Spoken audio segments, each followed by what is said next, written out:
This is Real Estate Nuggets, and I'm a mortgage broker, and I interview really great real estate agents to try and figure out how they achieved their level of success. And today, I'm so excited. We got Kathy Kallner. She's with the Kallner Collective. What does that mean, the Kallner Collective?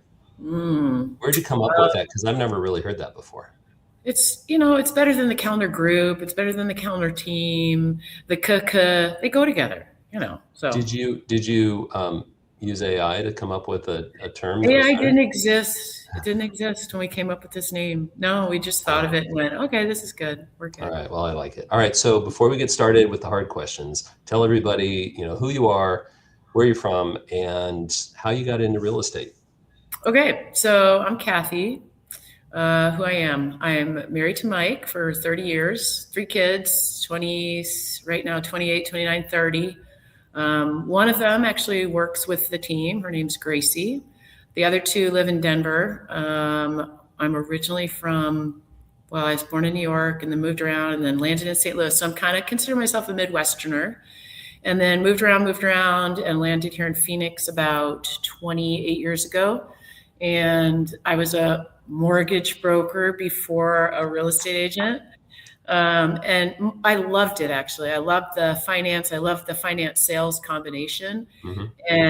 But when I had the 3 kids kind of all at once, I decided it wasn't really going to be conducive to raising 3 kids and dedicating myself towards that. So when the last one was born, I got my license just to have to stick in my back pocket. And it has evolved over the last now 28 years.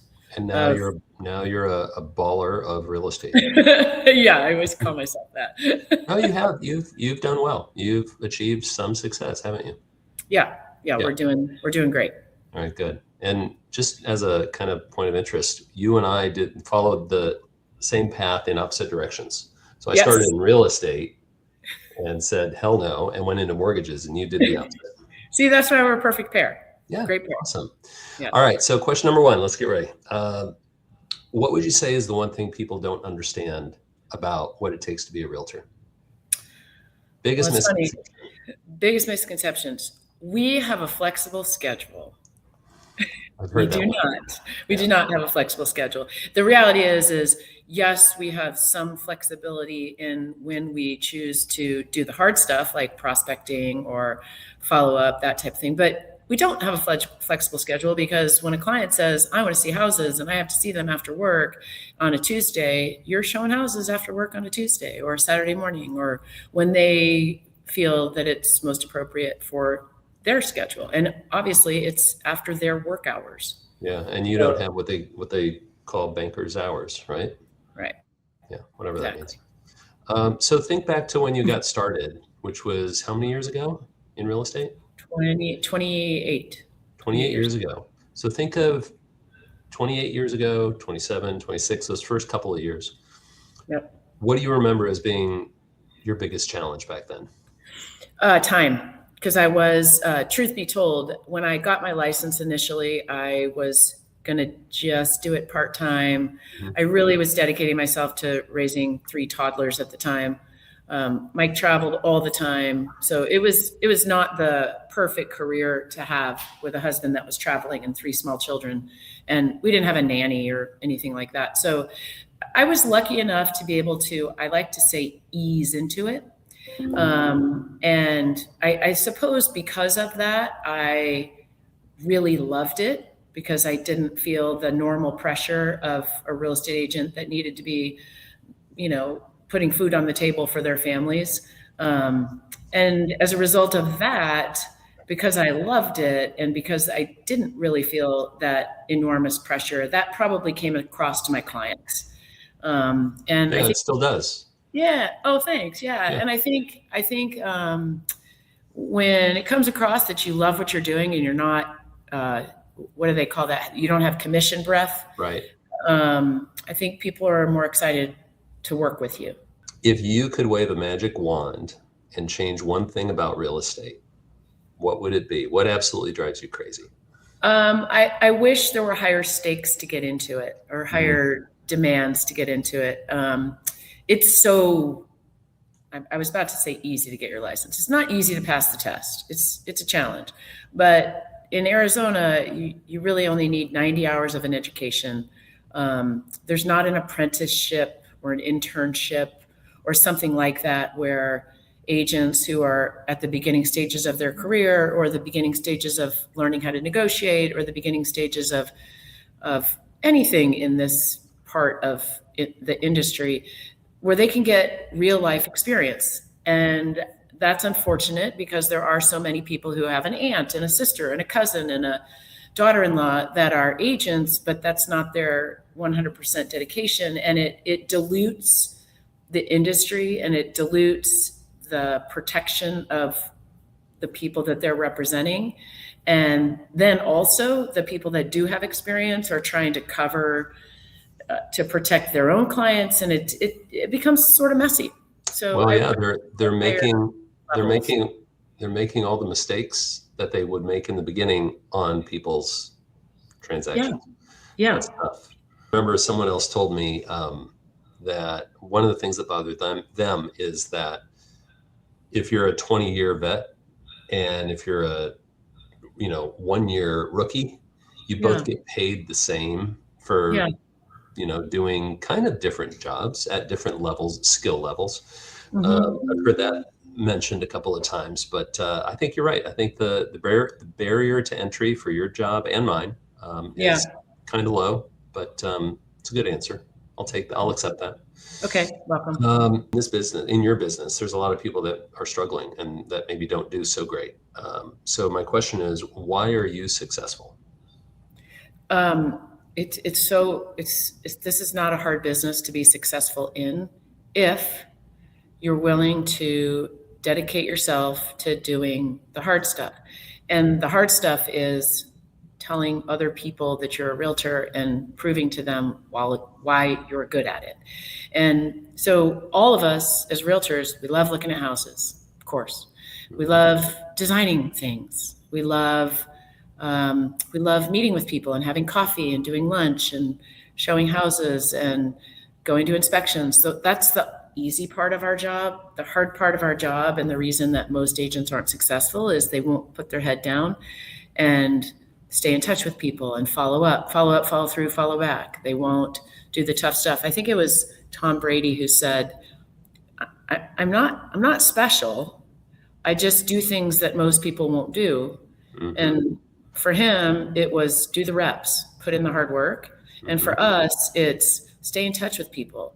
Don't let them go away. Remind them of what you're doing. Send them professional things, send them things of value. But you got to do that part really, really consistently. I was just telling somebody on our team, I send every day 10 market reports to my friends and or past clients. I have probably 1,300 people in my client base, Mhm. and I do 10 a day. And most of the time, I get zero response. Right. And yet, over the weekend, I got a call from a lady who I've been sending market reports to for almost 6 years with no response at all. And she Mhm. called and she said, Kathy, she acted like I was her best friend. She's like, Kathy, I can't tell you how much I appreciate all those things you send me, and I'm ready to sell my house. And Yep. I thought of you, and I was like, okay. So, what is one negotiating tactic that you've used in the past that surprised even you? Over collaboration.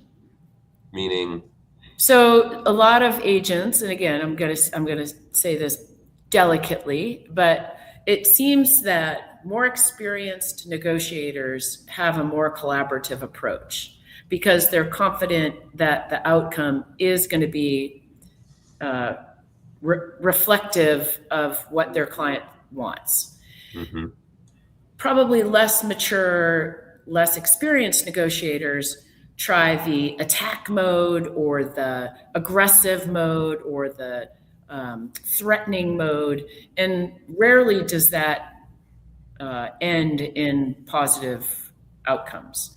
On the So it contrary, sounds like it sounds like the difference between winning versus a win-win, yeah, like and a winner and a loser versus everyone's winning from this. right, and I will often say to my clients, what's going to happen here is nobody's going to be 100% happy. And as long as the expectation of my client on either end, buyer or seller, is that you almost got what you needed, like you almost got exactly what you want, then that's where you've negotiated to the end. You're not overly thrilled. You're not like, everybody is not going to run away from the table going, yes, I got this, I won, I won, I won. And if everybody understands that that's probably not going to be the outcome, then you're in a good spot. You're in a good spot. And the only exception to that was when COVID was happening and people were getting 26 offers. Then sellers were like, yes, I did it. So. Yeah, I think I hear you talking about tempering your expectations. Yeah. It's a great way to say it. And all that from, I didn't think you'd have an answer to that question. Good job. Thank you. Setting the bars low, just so you feel. Yeah. I don't know if you're going to be able to answer this, which means I have to answer it. This is a good one. I like this one. What is your biggest failure and how did you recover from it? So it's probably happened multiple times. And that is allowing a seller to listen to my advice about pricing a home, but then decide to price it a certain way, obviously higher than where the market is. Me saying, okay, I'll still do this listing. Then, of course, what unfolds is lots of days on the market and a super frustrated seller who then tries to put it back on, well, you're not marketing enough. There's not enough this, there's not enough that. And so I was dealing with one seller who was very aggressive, and I'm going to call him a bully. And I got really upset about it. Not on the phone, but I did get really upset about it. And eventually had a phone call with him. And the way I recovered from that, me being so upset about his aggressive approach, the way I recovered was, and honestly, I didn't think of this myself. I relied on my professional coach to help me through it, which is kind of like therapy. Mm-hmm. So I relied on my therapist, my professional coach, to walk me through it and give me some suggestions on how to handle it. And I think he did a fabulous job of guiding me through it. And basically what I did was I said, hey, if you don't like this, it's okay. Let's part ways. Mm-hmm. And the wife begged not to part ways. So it ended okay, but my failure started in allowing him to bully the professional situation to start. And that's on me. That was my mistake. And I allowed it to happen. I could have walked away from it earlier and not had to deal with that outcome and me being so upset about it. So my recovery was I went to get outside help. All right. So tell me what your most reliable method is for generating business. Consistency. Consistency in what? Reaching out to people. Yeah, I have a really strong database, and by strong I mean robust. Mm-hmm. And by robust I mean also that a lot of those are either friends that I've known for a long, long time, friends who have seen me grow in this business, professional relationships, and also, they hate this word, but former clients, which are current clients. And so it's really important for me to what we call stay in their flow, mm-hmm. so that when they are ready to buy or sell real estate or invest in real estate or buy something for their kids or, at a party and someone says, oh, who's your realtor? Who do you know? And so for me, the consistency of always showing up somehow. In fact, it was you one time who said, the one of the best things that I do as an agent is I show up in your mailbox, I show up in your email box, I show up in your social media feed, I show up in your texts, I show up at your kid's soccer game. So I'm kind of showing up as many ways as possible. Right. But that takes an effort, right? It's just like being a friend. You have to make an effort. You have to find the energy to be a good friend. It's the same thing as being in touch with people on the real estate side of things, because not everybody needs a realtor every day. Yeah. And okay, so you're leading to what I was just thinking, which is, let's say you helped a client close on a house, last year. Yeah. Are they going to need you now? No, probably not. They probably won't need you for, could be 3 years, 7 years, Yeah. 10 years, Yeah. whatever. But they may have kids, they may have Yep. family, they may have everyone they know. So you're Yep. right. Showing up to them is that's your most reliable method of generating business, is staying connected to your people. 100%. So how do you do that? Is it a certain number of calls a day? It's those 10 market reports that I send out every day. Hmm. Our team actually is pretty structured. We have something called a scorecard.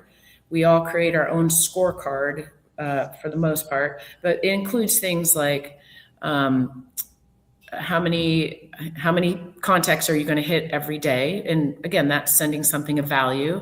And it's some of it is systematic. We send out informative things like buyer emails, seller emails, so they're focused on, hey, this is what you might want to consider if you're a buyer in this situation, or hey, if you're a seller, this is kind of what's happening out there. We have a newsletter that we send out, obviously, and that has a lot of we like to think of it as art and science, right? So you're going to hit two different types of people. So our newsletter is more art. Hey, this is what's happening. These Yep. are the July 4th celebrations. These are our new listings that we have. This is some cool design stuff.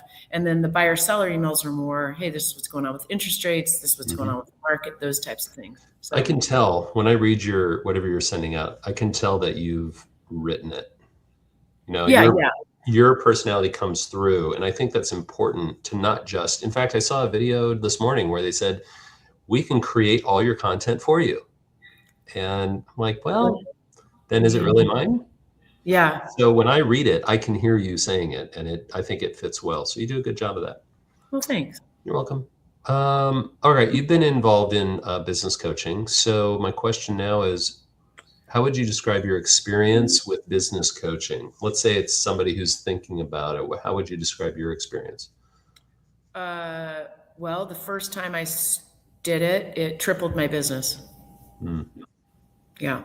I was very resistant to it initially until I decided to, quote unquote, take this business seriously. My kids were going into high school. I kind of looked around and I was like, hey, I think I actually have some time where I can really, get some blocks of time and dedicate towards doing this and really being successful. And I knew I'm not that good. Like, I needed someone to pinball machine me in, if you Uh-huh. will. And I did do They're a lot of, the flippers and you're the yeah, ball. I'm the ball and they're doing this to me. And I did a lot of searching around to find a good fit because you know me like this, but I needed someone that was going to have a strong enough personality to not let me weasel out of things. Yep. And I found a great one, Donna Belgram, actually, and she's still in this industry, and she's the one who kind of led the charge. And then when she switched over to the mortgage side, she teed up a guy named Mark Stark, who was also amazing. And then when Mark sold our company, Troy Ryerson took over. And when I say took over, like, all these people were gracious enough to let me be on their roster, if you will. And they forced some hard conversations, which Hmm. I very much appreciate. And now I'm kind of in the opposite role of I'm coaching my team. Hmm. And I realize how difficult it is to help people be their best self. But the coaches that I've had have absolutely pushed me to try to be my best self professionally. I want to go back to what you said. You said it tripled your business over what Mhm. period of time? 3 years. Wow. Yeah. And the main reason is one of the things, it was Mark Stark, actually. Mark really pushed me to hire somebody to help me out Hmm. on the marketing and assist in transaction stuff. Yep. And that was sort of the catalyst that pushed me right over to the edge. Yeah. It was, I Yeah. think. Well, you said, how did you describe it? You said you need a strong coach who's not going to let you weasel out. Yeah. I, I totally can relate to that. I used to be amazing at passively but intentionally directing the conversation away from, Yeah. what they Them wanted to talk coaching about. you. Yeah, in fact, Really clever. I was really good because they may have their agenda. We're going to talk about this. And then I would create this, like fun friendship, relationship type of conversations. And we talk Yeah. enough to get away from their agenda. Yeah. Which is super productive, especially And since I'm you're normally paying for and coaching. I'm paying for it, yeah. And so I learned that, well, maybe I don't need a coach who I really enjoy working with. I need someone who's really good at coaching. Yeah. And now I have both. I have someone who's really good at coaching, and I enjoy Awesome. them. So Yeah, that's awesome. And while we're at this, um, since others are probably listening to this, one would hope, let's hope so. if you guys, whoever's out there in the world, if you guys are interested in coaches, you should definitely reach out to Brian because he definitely has a great one. So Thank you. Thank good. you. Love Thank it. you. Thank you. We'll see if anyone heard you. I know that you're really focused on the experience that your clients have, you know? Very. Yeah. So give me an example of something that you do specifically to create a really good experience for your clients. We are prepared to we use preparation and setting expectations in an unusual way. So, for example, when a client goes under contract, aside from the normal things, the first email that they get from us says, "Congratulations, you're under contract." We call this the next steps, Mm-hmm. and it's the same email to everyone, tailored a little bit, but it says, "This is what you should expect." Number one, and then paragraph number two. And it's very long email, very long. And then we say, save this, refer back to it, know that we're going to hold your hand through every step of this, but it sets the expectation. Okay, this is what's going to happen. These are the time frames that this is going to happen in. This is what your responsibility is. This is what our responsibilities are. This is what the seller's responsibilities are, so that they can see the whole thing Mm-hmm. from contract to close of what to happen. And we do that purposefully so that there's no surprises. They respond back. They're required to sign back and say, yes, we got this. So that if down the road they say, well, I didn't know I was supposed to do that, we go, whoa, hold on. Yeah. Let's go back to that first email. And it's kind and polite and thoughtful, as opposed to, oh my God, get ready. This is going to be a shit show. So we try to just have them be calm going through the transaction, because it can be really stressful. Moving is stressful. Buying a house is stressful. There's a lot of moving parts. There's got loan stuff to give. I mean, you guys asked for their firstborn kid, Mm-hmm. and so there's a lot going on, and we just want to try and make sure that they can see what's going to unfold, as opposed to just getting bombarded day to day with what's happening. I like that. That's great. Thank you. Okay, you made it to the last question. Okay, I'm ready. All right. Yep. Imagine someone's listening again, and they are wanting to get into real estate. What is one piece of advice that you would give someone who's thinking about starting? Either join a team or get a coach. Why? Because if you're brand new in this industry, it's really easy to run into an office meeting and start doing everything all at once. Oh, I'm supposed to call expired listings. Okay, cool. Oh, I'm supposed to do open houses. Okay, I'll go do that. Oh, I need a database. Okay, I should probably spend 72 hours creating a database. Oh, okay, I need to do marketing. Okay, I'm going to sign up for Canva and I'm going to create some postcards and I'm going to mail them. And it's too much. Yeah. So if you join a team with a team lead, coach, mentor type of a personality, or you get a mentor or a coach or someone that's going to say, okay, here's the first thing you need to do. And here's the second thing you need to do. I call that layering. When we have a new agent that joins our team, the first 30 days, this is what you're doing. And no secret, take your phone and put it into a database, put it into a format so that you can reach out to people because they're your future clients. I always joke and say, hey, good news. We are not selling industrial fans. Every single person that you come into contact with may buy a house or want to know something about real estate. Every single person. Coffee store, gym, kids' soccer game, your next door neighbor.